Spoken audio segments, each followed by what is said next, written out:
வணக்கம். இன்றைய நாள் 2/10/2025 வியாழக்கிழமை. செய்திகள் வாசிப்பவர் பாஸ்கரலிங்கம் பார்த்திபன். பனிசியா தமிழின் பிரதான செய்திகள். முதலில் தலைப்புச் செய்திகள். மஹிந்த ராஜபக்சவின் பிரதான பாதுகாப்பு அதிகாரி அதிரடியாக கைது. ஐஸ் போதைப்பொருள் கடத்தலில் ஜேவிபிக்கு தொடர்பு, அதிர்ச்சி கொடுத்த விமல் வீரவன்ச. யாழ் நகரில் தொடரும் வன்முறை, குழுக்களின் அட்டகாசம், மக்கள் அச்சம். கரூர் துயரம், விஜய் மீது ஏன் வழக்கு போடவில்லை? திருமாவளவன் கேள்வி. இந்திய பணக்கார பட்டியல், முகேஷ் அம்பானி தொடர்ந்து முதலிடம். அதிபர் டிரம்பின் திட்டம் காசா போரை முடிவுக்கு கொண்டு வருமா? கமாஸிற்கு 4 நாட்கள் அவகாசம். தொடர்வது விரிவான செய்திகள். முதலில் தாயக செய்திகள். முன்னாள் ஜனாதிபதி மஹிந்த ராஜபக்சவின் பிரதான பாதுகாப்பு அதிகாரி மேஜர் நெவில் வன்னியராச்சி லஞ்ச ஒழிப்பு ஆணைக்குழுவினால் அதிரடியாக கைது செய்யப்பட்டுள்ளார். லஞ்ச ஊழல் ஆணைக்குழுவில் முன்னிலையாகிய நிலையில் அவர் கைது செய்யப்பட்டுள்ளதாக தெரிவிக்கப்படுகிறது. ஆணைக்குழுவினால் முன்னெடுக்கப்படும் சொத்து தொடர்பான விசாரணைகளுக்கு ஒத்துழைப்பு வழங்காமையினால் அவர் கைது செய்யப்பட்டுள்ளதாக தெரிவிக்கப்படுகிறது. அதேவேளை சட்டவிரோத சொத்துக்கள் வைத்திருப்பது தொடர்பான ஒரு சம்பவத்தில் வாக்குமூலம் அளிக்க கடந்த ஆண்டு டிசம்பரில் நெவில் வன்னியராச்சி குற்றப்புலனாய்வு திணைக்களத்திற்கு அழைக்கப்பட்டிருந்தமை குறிப்பிடத்தக்கது. தென்பகுதியில் அண்மையில் கண்டுபிடிக்கப்பட்ட பெரும் தொகை போதைப் பொருட்கள் கடத்தலில் தொடர்புடையவர் என கூறப்படும் சனத் வீரசிங்க என்றழைக்கப்படும் புபத் தண்டாவே ஜனா ஜேவிபியின் முக்கிய உறுப்பினர் ஆவார் என முன்னாள் அமைச்சர் விமல் வீரவன்ச தெரிவித்துள்ளார். தேசிய சுதந்திர முன்னணியின் தலைமை அலுவலகத்தில் நடத்திய ஊடகவியலாளர் சந்திப்பிலேயே அவர் இதனை குறிப்பிட்டுள்ளார். அண்மையில் பிடிக்கப்பட்டுள்ள போதைப் பொருட்கள் அனைத்தும் இந்த அரசாங்கத்தின் காலத்தில் கொண்டு வரப்பட்டது எனவும் புகவத் தண்டாவே ஜனா ஏற்கனவே ஐஸ் போதைப் பொருள் தொடர்பில் கைது செய்யப்பட்டு ஜேவிபியினர் காவல்துறையினருக்கு கொடுத்த அழுத்தத்தில் விடுவிக்கப்பட்டவர் எனவும் தெரிவித்துள்ளார். புபக் தண்டாவே ஜனா ஜேவிபியின் பிரபல உறுப்பினர் ஆவார். கட்சிக்கு பெருவாரியாக செலவு செய்பவர் என்பதோடு நெருக்கமானவரும் ஆவார். இவர் கிளப் பசந்த் கொலைக்கு பயன்படுத்திய வேனை உருவாக்கியவர் எனவும் தகவல்கள் தெரிய வந்திருப்பதாக விமல் வீரவன்ச குற்றம் சாட்டியுள்ளார். யாழ் நகர பகுதியில் நேற்று 1ஆம் திகதி மாலை வன்முறை குழுக்கள் அட்டகாசத்தில் ஈடுபட்டுள்ளனர். இதன்போது தாக்குதல்களும் நடாத்தப்பட்டுள்ளதாக தெரிவிக்கப்பட்டுள்ளது. இந்த தாக்குதலை நடத்தியவர்கள் யார், தாக்குதலில் பாதிக்கப்பட்டவர்கள் யார் என்ற விடயங்கள் வெளியாகவில்லை. பொது இடத்தில் இவ்வாறு வன்முறையில் ஈடுபட்டதனால் மக்கள் அச்ச நிலையில் காணப்பட்டதாக அங்கிருந்து வரும் செய்திகள் தெரிவிக்கின்றன. இதுகுறித்து காவல்துறையினர் உடனடியாக நடவடிக்கை எடுத்து பொது இடத்தில் அமைதிக்கு குந்தகம் விளைவித்து மக்களிடையே அச்சத்தை ஏற்படுத்தும் வகையில் செயற்பட்டவர்களை உடனடியாக கைது செய்ய வேண்டும் என மக்கள் கோரிக்கை விடுத்துள்ளனர். தற்போது செம்மணியில் மனித புதுக்குழி விவகாரம் குறித்து நடைபெற்று வந்த முக்கியமான நீதித்துறை விசாரணைக்கான அரசாங்க நிதி நிறுத்தப்பட்டுள்ளது என நாடாளுமன்ற உறுப்பினர் சிவஞானம் ஸ்ரீதரன் தெரிவித்துள்ளார். ஐக்கிய நாடுகள் மனித உரிமைகள் பேரவையின் 60வது கூட்டத்தொடரின் பக்க நிகழ்வில் கலந்து கொண்ட போதே இவ்வாறு அவர் குறிப்பிட்டுள்ளார். இது தொடர்பில் மேலும் தெரிவிக்கையில், தமிழர் பகுதிகள் முழுமையாக இராணுவமயமாக்கப்பட்டுள்ளதனால் மக்கள் அஞ்சுகின்றனர். அவர்கள் தங்களை இலங்கை அரசாங்கத்திடம் வெளிப்படுத்த அச்சப்படுகின்றனர். துரதிர்ஷ்டவசமாக பல சாட்சியங்கள் மற்றும் உயிர் பிழைத்த குடும்பத்தினர் வாழ்ந்து வருகின்றனர். சிலர் உயிரிழந்து வருகின்றனர், சிலர் அச்சத்தில் வாழ்கின்றனர், மற்றவர்கள் நம்பிக்கையை இழந்து வருகின்றனர். எனவே இப்பிரச்சினை மிகுந்த அவசரத்தன்மையுடையது. உடனடியாக நீதி மற்றும் நடவடிக்கை எடுக்குமாறு தமிழர் பொதுமக்கள் இக்கூட்டத்தை காத்திருக்கின்றனர் என்றும் குறிப்பிட்டுள்ளார். தொடர்வது இந்திய செய்திகள். கரூர் மாவட்டம் வேலுச்சாமிபுரத்தில் கடந்த செப்டம்பர் 27ஆம் நாள் இரவு தாவேகா தலைவர் விஜய் பரப்புரையில் ஈடுபட்ட போது ஏற்பட்ட கூட்ட நெரிசல் காரணமாக 10 குழந்தைகள் உட்பட 41 பேர் பரிதாபமாக உயிரிழந்திருந்தனர்.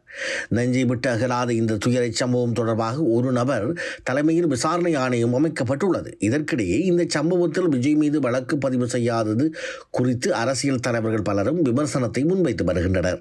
அந்த வகையில் விடுதலை சிறுத்தைகள் கட்சியின் தலைவர் தொல் திருமாவளவன் தனது கருத்தை முன்வைத்துள்ளார். இது குறித்து அவர், விஜய்க்கு வந்த நாள் முதல் அதிகாரத்தின் மீதும் ஆட்சியின் மீதும் தான் மோகம், அதனால் தான் குறிவைத்து திமுகவை சாடுகிறார். இதுபோன்ற காரணங்களினால் தான் கருத்தியலாகவோ தான் என்ன தமிழ்நாட்டுக்கு செய்ய போகின்றேன் என்றோ பேசாமல் திமுக வெறுப்பை மட்டும் முன்வைத்தார் விஜய்.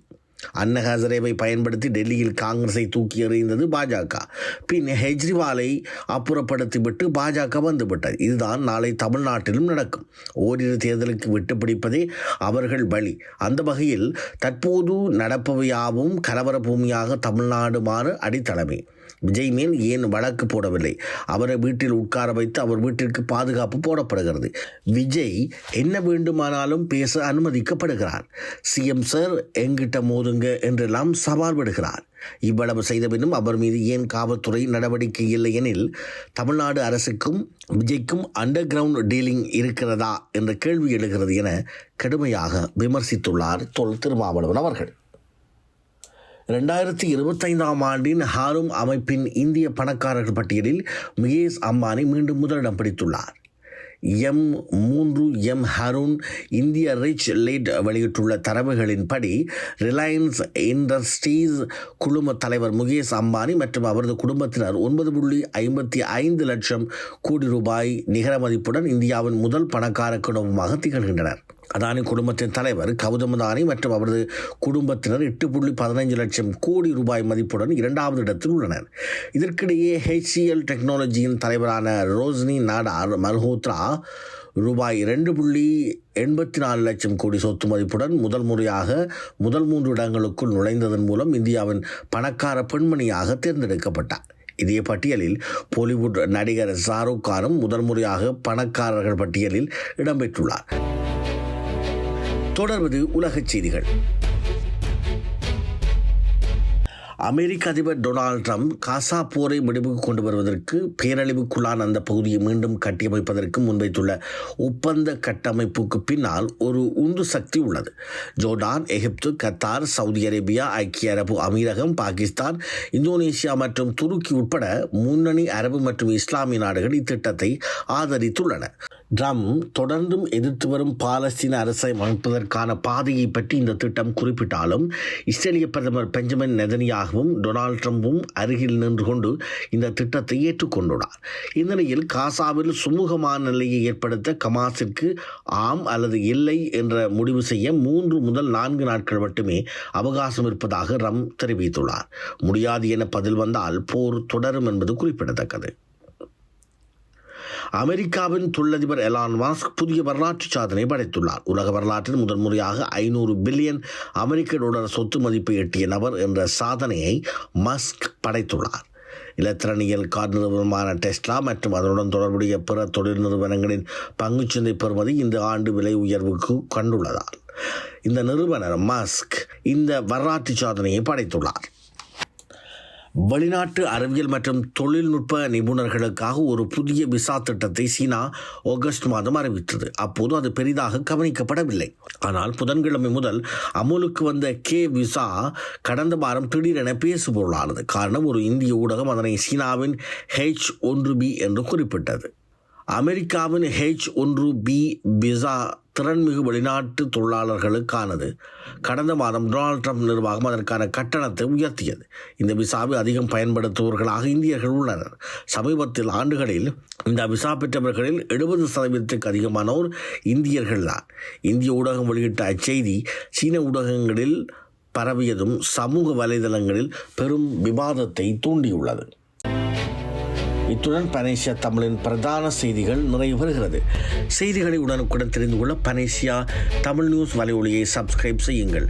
நேரலையில் www.panesiatamil.tv என்ற இணையதளம் வாயிலாக தொலைக்காட்சி செய்தியை பார்வையிடலாம். நன்றி, வணக்கம்.